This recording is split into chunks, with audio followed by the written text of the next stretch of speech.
আমার recent north Bengal trip. সত্যি বলতে অনেক জায়গায় বেড়াতে গেছি, বাট নর্থ বেঙ্গল ঘুরে বেড়ানো ইজ লাভ।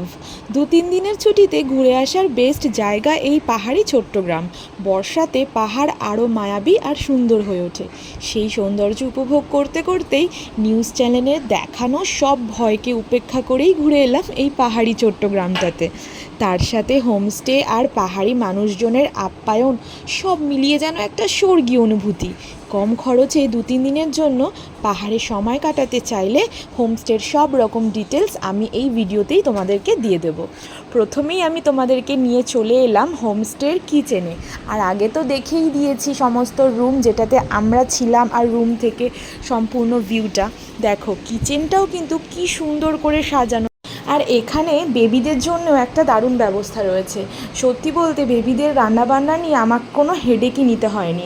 যখন যেরকম করতে বলেছি সেই রকমই রান্নাবান্না করে দিয়েছে।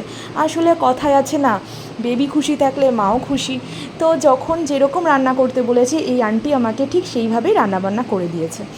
তারপরে ফ্রেশ হয়ে দুপুরের লাঞ্চটা সেরে নিলাম। দুপুরের লাঞ্চটা করেই সন্ধ্যাবেলায় চলেছিল লাইভ প্রোগ্রাম। আর কি চাই, এই লাইভ প্রোগ্রাম দেখতে দেখতে ঠান্ডা ওয়েদারে সময়টা কাটালাম বেশ সুন্দর। আর রাতে ডিনার সারলাম পাহাড়ি গরম গরম চিকেন দিয়ে। তো আজকের মিনি ব্লগটা এখানেই শেষ। পার্ট 2 খুব তাড়াতাড়ি আসছে।